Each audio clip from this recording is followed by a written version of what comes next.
성경에는 우리 마음을 다 살피시는 하나님은 겉만 보는 것이 아니라 마음 안을 보시니까 이 성도들이 이 예배, 말씀, 교제, 섬김, 기도, 전도 생활을 할 때에 동기가 예수 그리스도가 아니고 다른 이유들이 충분히 있어서 그것 때문에 그냥 신앙생활을, 그러니까 이 생활들을 해나가는 것을 하나님은 마음 중심을 보시기 때문에 그걸 본 것입니다. 그래서 성경의 기록자들을 감동해서 하나님께서 하나님의 마음을 전달해 놓으신 것입니다. 그래서 삶 속의 실천적인 신앙생활은 복음서의 핵심인 너희는 나를 누구라고 생각하느냐, 너희는 나를 누구라고 생각하느냐, 이 질문에 주는 그리스도시요 살아계신 하나님의 아들이십니다. 이렇게 정확하게 믿어질 때 이 삶 속의 실천적인 신앙생활은 자연적으로 이루어지는 것입니다. 그러니까 예수님이 여러분의 그리스도고 구원자고 하나님의 아들이심을 믿어질 때, 그때부터 신앙생활은 진짜로 시작되는 것을 볼 수 있습니다. 그래서 삶 속의 실천적인 생활, 이 6가지를 꼭 기억하시고 오늘 하루도 살아갈 때에 예배라는 것은 묵찬, 묵찬, 말기찬, 묵도, 기도, 찬송, 말씀, 이것만이 아니라 내가 지금 하고 있는 일을 주님을 안에서 주님의 영광을 위해서 열심히 하면 그것도 예배의 한 부분으로 들어갈 수가 있는 것입니다. 이런 모든 것, 기도도 마찬가지예요. 입으로 하는 기도도 있지만 내가 삶 속에 살아가는 기도도 있는 것입니다. 삶 속에 살아가는 기도. 어떤 책에 보니까 똑똑하지 않아도 돼요. 하나님을 사랑하는 마음만 있으면 돼요. 이런 것도 있더라고요. 우리 8번째 기둥입니다. 그리스도께 순종입니다. 신앙생활의 8번째 기둥, 그리스도께 순종입니다. 대부분 상담을 해보면 이 기둥이 무너져 있어서 신앙의 이 집이 무너져서 상담을 오는 경우가 굉장히 많이 있습니다. 굉장히 어려운 문제가 아니라 이런 아주 중요한 부분이 무너졌기 때문에 이렇게 찾아오는 경우가 많이 있습니다. 이걸 회복시키면 다시 신앙이 회복되는 것을 많이 보는데요. 우리 그리스도께 순종하기 제일 중요합니다. 신앙이 성장하려면 그리스도께 순종하는 자세가 제일 중요합니다. 우리 요한복음 14장 21절입니다. 나의 계명을 가지고 지키는 자라야 나를 사랑하는 자니 나를 사랑하는 자는 내 아버지께 사랑을 받을 것이요 나도 그를 사랑하여 그에게 나를 나타낸다. 그러니까 이제 계명을 가지고 지키는 사람이 하나님을 사랑한다. 거꾸로 말하면 하나님을 사랑하는 사람은 계명을 지킨다. 이런 말씀을 하고 있는 것입니다. 그 다음에 로마서 12장 1절로 2절을 읽겠습니다. 그러므로 형제들아 내가 하나님의 모든 자비하심으로 너희를 권하노니 너희 몸을 하나님이 기뻐하시는 거룩한 산제사로 드리라. 이는 너희 드릴 영적 예배니라. 로마서 우리 읽겠습니다. 시작. 너희는 이 시대를 본받지 말고 오직 마음을 새롭게 함으로 변화를 받아 하나님의 선하시고 기뻐하시고 온전하신 뜻이 무엇인지 분별하도록 하라. 그러니까 하나님의 뜻이 3가지가 있다는 거예요. 선하신 뜻이 있고 기뻐하신 뜻이 있고 온전한 뜻이 있다는 거예요. 예를 들면 이런 거죠. 어떤 부부가 있는데 아내는 교회를 다니고 남편은 안 다녀요. 근데 남편이 맨날 바람 피고 너무 그래요. 근데 하나님 내가 이 사람하고 나 살기 싫어요 막. 그럴 때 이렇게 음성이 들릴 경우가 있습니다. 그래 헤어져라. 그때 뭐라 그래요? 대부분 사람들은 예수 이름으로 물러가라. 나타나 물러가라. 그런데 그거 사탄의 음성 아니에요. 하나님의 선하신 뜻은요 괜찮습니다. 그런데 기뻐하신 뜻이 있고 온전한 뜻이 있어요. 그건 뭐냐면 아내된 자야 네가 남편을 구원하려는지 어찌 알 수 있겠느냐. 이 말은 뭐예요? 미라로 써버지면 구원하겠다는 거예요. 이게 하나님의 온전한 뜻인 거예요. 그러니까 모든 일에 하나님의 선하신 뜻이 있고 기뻐하신 뜻이 있고 온전하신 뜻이 있는데 그걸 분별할 수 있는 방법은 성경을 읽고 그걸 순종해야 합니다. 또 그리스도의 순종에 관해서 누가복음 9장 2~3절입니다. 또 무리에게 이르시되 아무든지 나를 따라오려거든 자기를 부인하고 날마다 제 십자가를 지고 나를 쫓을 것이니라. 그러니까 예수님께서는 죽기까지 하나님 아버지께 순종하셨습니다. 사람의 몸을 입고 태어나서 사람으로 태어나서 어떻게 살아야 하는지를 예수님은 잘 보여주셨어요. 그러니까 순종함이, 그러니까 하나님이신데도 불구하고 육체를 입고 와서 이 땅에서 온전히 순종하셨거든요. 예. 그러니까 순종하는 것이 굉장히 중요하다. 그 다음에 요한복음 8장 31절 하시게 됩니다. 그러므로 예수께서 자기를 믿는 이들에게 이르시되 너희가 내 말에 거하면 참 내 제자가 되고 진리를 알지니 진리가 너희를 자유케 하리라. 생각을 사로잡아 순종해야 한다. 자 보세요. 너희가 내 말에 거하면 참 내 제자가 되고, 성경에는 GTS 했다고 해서, 열방대학 했다고 해서, CCC 했다고 해서, 그런 거 했다고 해서 당신은 제자입니다 이렇게 말하는 성경 구절은 한마디도 없고, 오히려 뭐라 그러냐면 너희가 내 말에 거한다. 거한다는 말을 쉽게 표현하면 내 말을 순종하고 지킨다. 그러면 하나님은 그 사람을 넌 내 제자다 이렇게 말씀하십니다. 우리는 커트라인을 우리가 배운 종교적 관습대로 커트라인을 두는 게 아니라 제자의 커트라인을, 아니면 내가 사사시대처럼 내 소견에 이 정도는 제자겠지, 내가 뭐 GTS도 맞추고 다 맞췄으니까 제자겠지, 이렇게 생각하면 안 되고 성경이 기준이 되어야 되니까 너희가 내 말에 거하면 참 내 제자가 되고 이렇게 말씀하셨습니다. 네. 여러분이 하나님 말씀에 순종하는 삶을 살아갈 때에 하나님은 너는 참 내 제자다 이렇게 말씀하십니다. 또 있습니다. 자, 일단은 6가지 실천적인 신앙생활 중에 중심이 뭐냐면 예수 그리스도 앞에 순종하고 순복하는 삶입니다. 그래서 그리스도인은 자신의 믿음을 지킬 뿐만 아니라 주님의 일을 감당하기 위해서 순종하는 자세가 굉장히 중요합니다. 그래서 순종의 정도가 성장의 척도입니다. 예수님의 말씀에 순종하는 자세를 보면 그 사람의 이 성장의 척도, 성장의 속도, 성장의 나아갈, 얼마큼 나아갈 것인지를 알 수 있다는 것입니다. 굉장히 중요한 것이죠. 그래서 물론 귀신 들리는 사람 귀신 들리기 하면 싫어하지만은 흑암의 세력은 이 순종하는 걸 못하게 하는 거예요. 여러 가지 상식적인 이 마음을 줘가지고 순종이 안 되는 거예요. 그 다음에 순종의 척도가 결국 로드십, 그러니까 여러분의 인생의 주인이 누구냐, 여러분의 인생의 주인이 누구냐, 그러니까 주제권을 인정하면 순종이 된다는 거예요. 근데 많은 사람들이 제자 훈련도 하고 경영 공부를 했지만 아직까지도 내가 주인이기 때문에 순종이 안 되는 것입니다. 말씀은 많이 안다고 해서 순종이 되는 게 아니라 그 말씀, 어떤 사람 그러더라고요. 내가 창세기부터 계시까지 말씀을 뚫었다 그러더라고요. 하나님의 말씀이 나의 심령을 완전히 사로잡을 때 그리스도는 나의 주인이 되시고, 그러니까 주는 그리스도시요 살아계신 하나님의 아들이십니다. 이게 믿어지는 게 신앙생활의 출발이랍니다. 그러니까 예수님이 나의 주인이 되시는 거예요. 그래야만 순종이 가능합니다. 매일매일 그리스도께 순종함으로써 그리스도의 주제권에 순복하는 그리스도인의 순종하는 삶을 나타낸다. 네. 뭐 환상을 보면 뭐예요? 옆에 있는 사람 미워하는 것도 마음대로 못하면서 사랑하는 것도 마음대로 못하면서 용서도 마음대로 못하면서 그렇다고 그게 나쁘다는 건 아닙니다. 예, 그런데 제가 이제 극단적인 예를 든 거죠.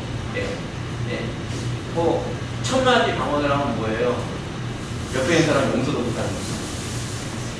용서도 안 하고 방언도 안 하고 힘들지만은 여러분 그러니까 무슨 얘기냐? 순종하는 삶이 중요하다는 거죠. 하나님 말씀에 순종하는 삶. 그 다음에 로드십이 리더십입니다. 주제권인데 그리스도가 주인이 되는 것을 말하는데 매일매일 그리스도께 순종함으로써 그리스도의 주제권에 순복하는 삶을 나타내는데 우리의 로드십이 모든 사역의 리더십입니다. 그러니까 주님으로부터 주님이 나의 주인이셔서 오더가 내려오면 그걸 그대로 순종할 때 리더십이 살아나는 것입니다. 굉장히 중요한 것이죠. 그 다음에 예수님은 제자들이 주님을 따르기 위해 무엇을 부인해야 한다고 하셨는가? 우리 읽겠습니다. 또 우리에게 이르시되 아무든지 나를 따라오려거든 자기를 부인하고 날마다 제 십자가를 지고 나를 쫓을 것이니라. 그러니까 자기를 부인한다는 것은 예수님을 나의 주인으로 로드십을 인정하는 거죠. 날마다 제 십자가를 지고 나를 쫓을 것이다. 이렇게 말씀하고 있는 것입니다. 성경에 나타난 위대한 순종의 예는 믿음의 조상 아브라함인데 아브라함은 어떤 상황에서 어떻게 순종했는가를 한번 보겠습니다. 읽겠습니다. 사자가 가라사대 그 아이에게 내 손을 대지 말라. 아무 일도 그에게 하지 말라. 내가 내 아들 내 목자라도 내게 아끼지 아니하였으니 내가 이제야 내가 하나님을 경외하는 줄 알았다. 하나님은 어떻게 보냐면 하나님 말씀하신 것을 행동으로 순종할 때 얘가 나한테 경외하는구나, 이 사람이 나한테 경외하는구나를 그때서 아시는 겁니다. 그래서 내 생각과 맞지 않아도 신뢰함으로 순종하는 것입니다. 그래서 끝까지 열매를 맺을 때까지 순종하는 자세가 굉장히 중요합니다. 그 다음에 세상의 역사를 바꾼 순종과 불순종이 있습니다. 아담은 어떻게 불순종을 했으며 결과가 무엇인가 한번 읽어보겠습니다. 한 사람이 순종하지 아니하므로 많은 사람이 죄인된 것 같이 한 사람이 순종하심으로 많은 사람이 의인이 되리라. 그러니까 모든 사람이 죄인이 됐어요. 아담 한 사람이 불순종함으로 모든 사람이 죄인이 됐습니다. 그럼 그리스도께서는 어떻게 순종했으며 결과는 무엇인지 한번 보도록 하겠습니다. 우리 히브리서 5장 8절 10절입니다. 그가 아들이시라도 받으신 고난으로 순종함을 배워서 온전하게 되었은즉 자기를 순종하는 모든 자에게 영원한 구원의 근원이 되시고 하나님께 매개되게 반차해주는 대장이라 칭함을 받는다. 그래서 어떻게 해요? 예수님이 순종하심으로 모든 사람을 의인되게 하신 것입니다. 주께서 순종하는 모든 자에게 영원한 구원의 근원이 되시는 것입니다. 순종이 이렇게 중요합니다. 자, 우리 순종하는 자를 위한 축복은 무엇인가? 요한복음 15장 10절입니다. 내가 아버지의 계명을 지켜 그 사랑 안에 거하는 것 같이 너희도 내 계명을 지키면 내 사랑 안에 거하리라. 계명을 지키면 내 사랑 안에 거하게 됩니다. 계명을 지키게 되면 내 사랑 안에, 예수님의 사랑 안에 들어가게 되는 것입니다. 그러니까 예수님은 그분의 말씀을 순종하는 사람을 굉장히 사랑하십니다. 굉장히 사랑합니다. 요한복음 15장 14절입니다. 너희가 나의 명하는 대로 해가면 곧 나의 친구라. 하나님의 말씀대로 주님의 말씀대로 살아가면 주님의 친구다. 주님과 함께 주님의 일하심에 동참하는 용자가 될 수 있다라는 것입니다. 요한복음 14장 23절입니다. 예수께서 대답하여 가라사대 사람이 나를 사랑하면 내 말을 지키리니 내 아버지께서 저를 사랑하실 것이요 우리가 저에게 와서 거쳐 죽게 하리라. 그러니까 아버지 하나님의 사랑을 받게 된다. 그러니까 사람이 예수님을 사랑하면, 하나님을 사랑하면 자동적으로 그분의 말씀을 지키게 되고 아버지 하나님은 그 사람을 사랑한다. 여러분, 부자 청년이 예수님께 왔어요. 그래가지고 어찌 하여야 그 영생을 얻겠냐 이렇게 얘기하니까 예수님이 하는 얘기가 계명을 다 지켜라. 계명을 지켜라. 그랬더니 예수님이 이제 그 사람에게 관한 법을 1계명부터 그러니까 4계명부터 나머지 계명을 얘기하니까 그건 제가 어려서부터 다 지켰습니다. 싹 다 지켰습니다.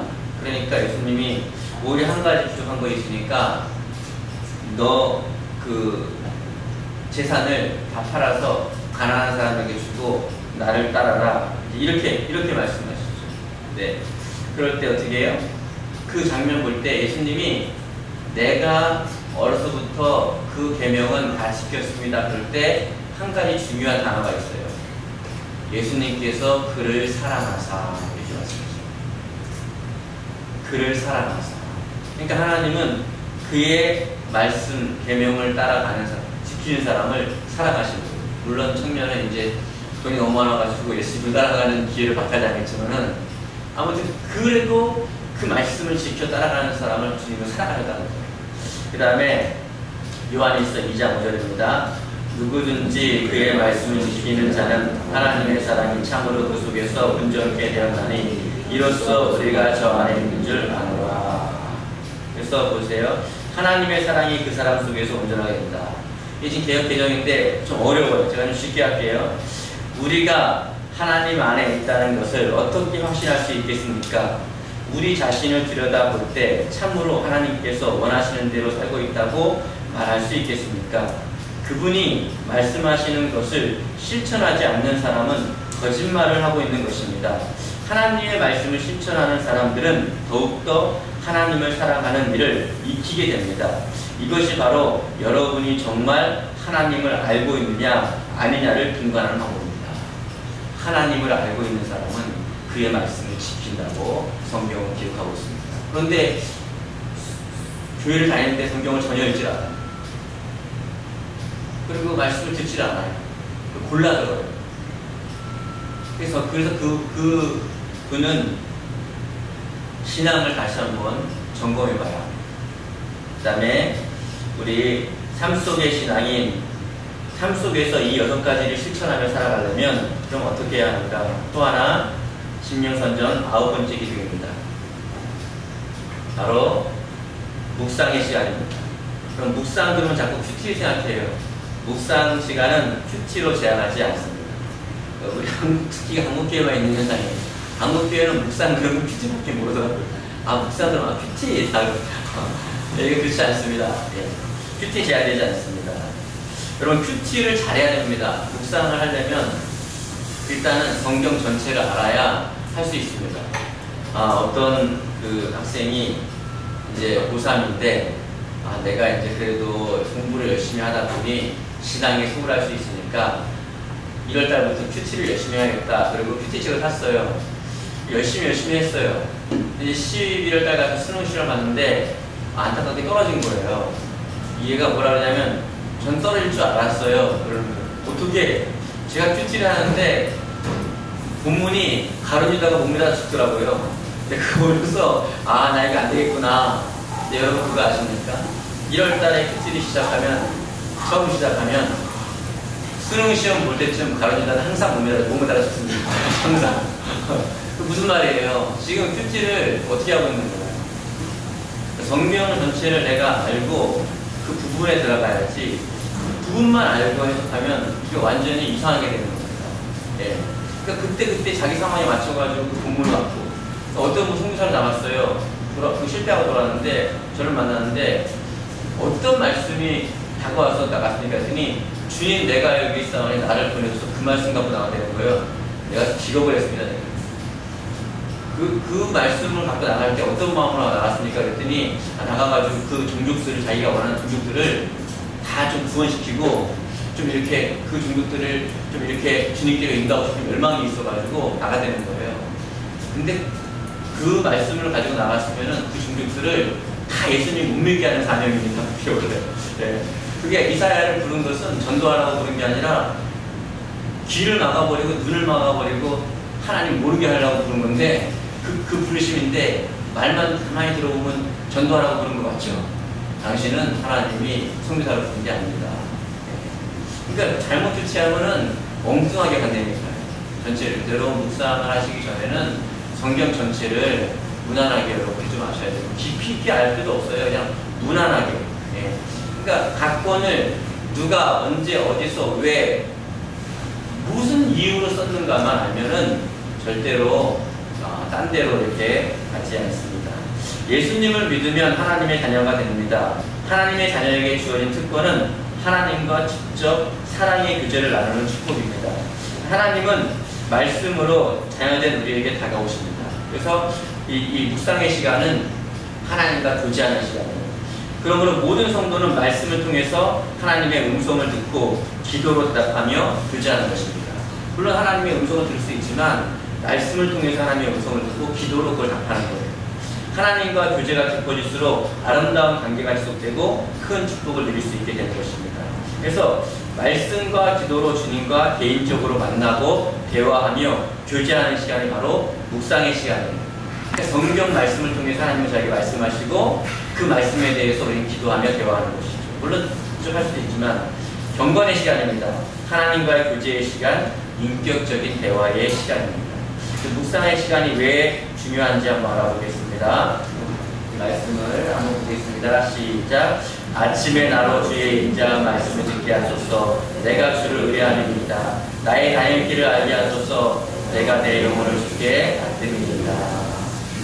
네. 아침 첫 시간에 근데 가끔 보면요, 오늘 여러분들 안 그러는데 가끔씩 보면은 꼭 지금은 이제 거의 뭐 8시가 넘었는데도 꼭 새벽 예배하는 기분이에요. 보세요. 아침에, 지금 아침이 아닙니다. 지금 차 타고 가보면 오늘 날씨가 그런데 대낮이죠, 대낮. 네, 알겠죠? 네, 아침은 새벽을 말하는 거예요. 새벽에서 아침.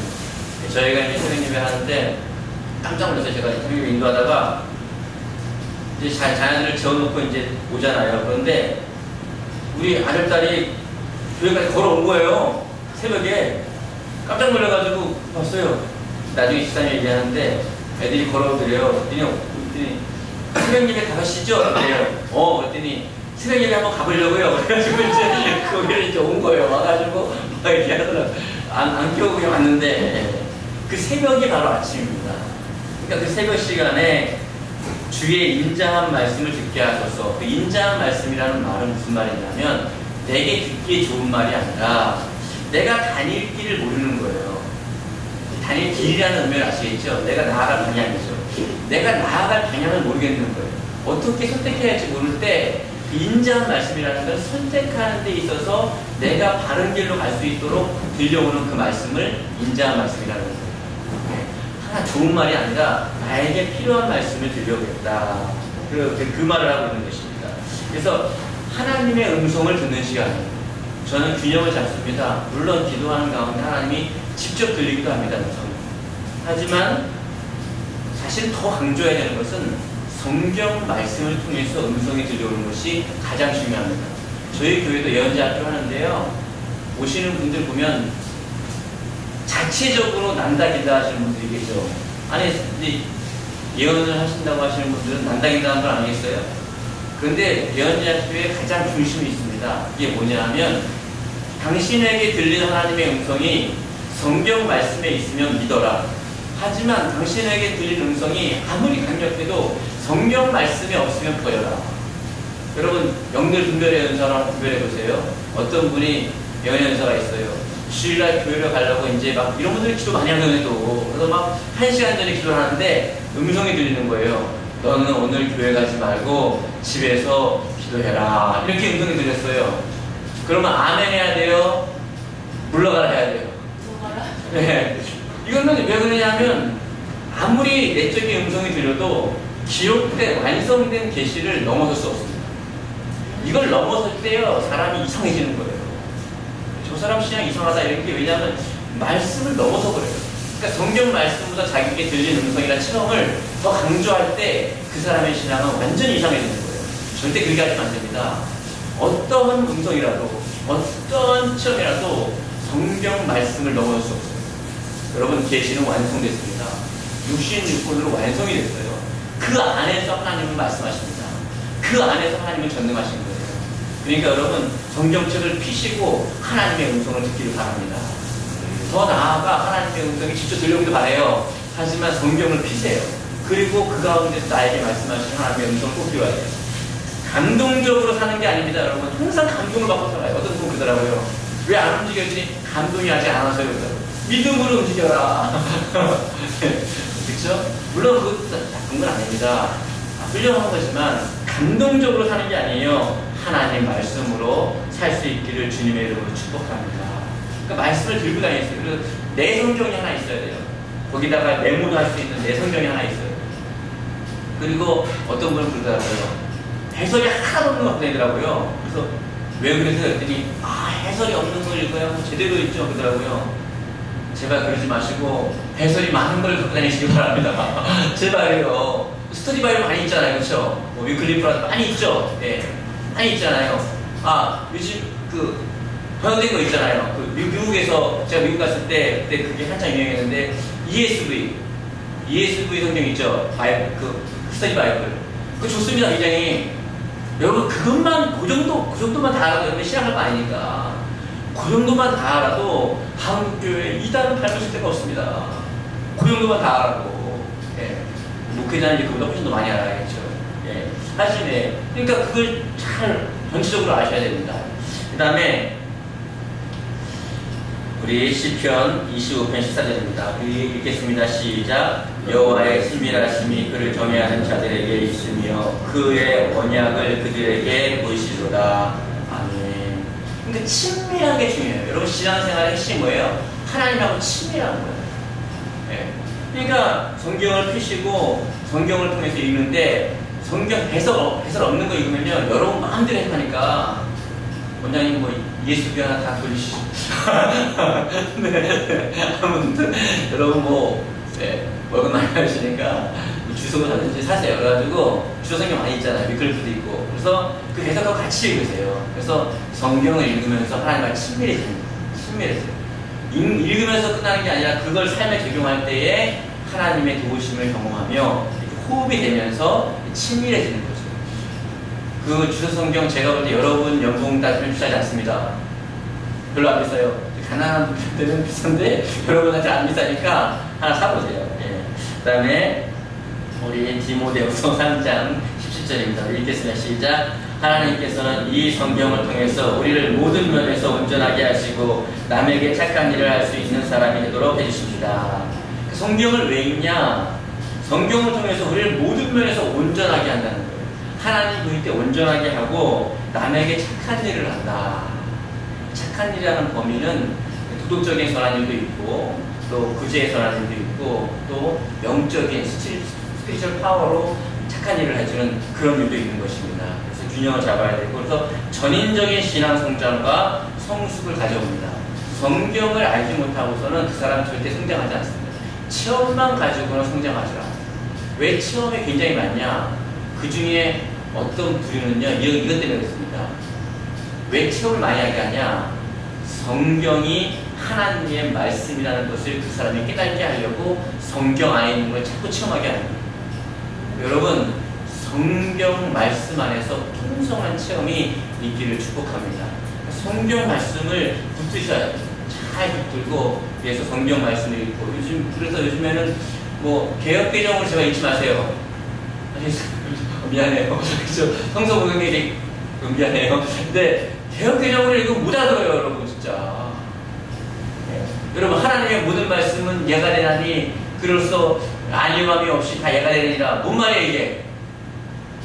몰라요. 그러니까, 제발 쉬운 성경을 읽든가, 영어 하신 분은 리빙 바이블을 읽든가, NLT를 읽든가, 예? 아니면 시브리어 헬라어를 배우든가, 아니면 좀 쉬운 걸로 읽어요. 왜 이렇게 어려운 걸로 읽어요? 개혁개정은 좀 죄송합니다. 정말 어려워요. 정말 말이 틀리지 않고 번역은 제대로인데 우리가 읽을 때 잘못 해석이 돼요, 이게. 잘못 이해가 되니까 좀 쉬운 걸로 읽으시고 좀 이렇게 하시면 좋습니다. 그래서 성경을 전체적으로 읽는 그게 굉장히 중요해요.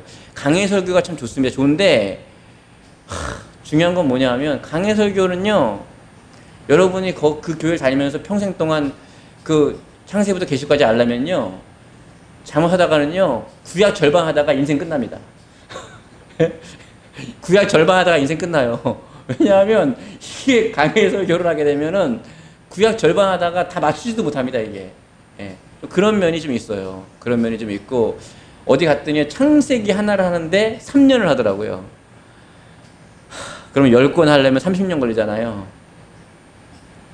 그 나무 가다마이 짜야 돼요. 그러면 우리 주님 만나러 가야 됩니다. 30년 하면. 예. 그러면 30년 동안 성경 하나 다 못 보고 끝나는 거예요. 그렇게 하는 방법은 좋지만 요즘에 추세는 그렇지 않습니다. 사도 바울이 강론을 했어요. 어떻게 했죠? 앉아서 오늘날처럼 설교한 게 아닙니다. 앉아서 구약 성경 전체, 그때는 신약 성경이 완전 완성되지 않았으니까, 그리고 하나님이 주신 계시에 따라서 차근차근히 전체를 다 설명하면서 예수 그리스도에게 포커스를 맞췄습니다. 모든 걸 설명한 거예요. 그 강론한 거예요, 강론. 예, 강론한 것입니다.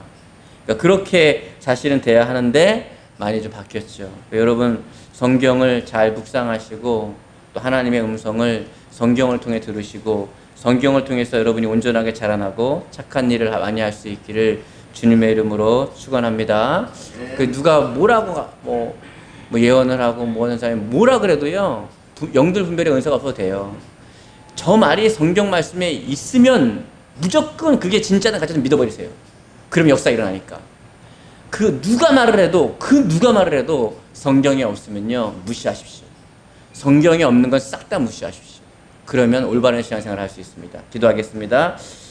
우리 전능하신 아버지 하나님 고맙고 감사합니다. 하나님의 은혜를 따라 하나님과 친밀하게 아름답게 귀하게 교제하며 살아가게 하시되 우리가 하나님을 사랑하는 것을 말로 표현하는 것이 아니라 행동으로 말씀을 지키면서 내가 하나님을 사랑하는 것을 행동으로 계명을 지키면서 나타내 보일 수 있는 성숙한 우리 모두 될 수 있도록 도와주시옵소서. 하나님의 말씀을 읽고 듣고 공부하며 묵상하기 원합니다.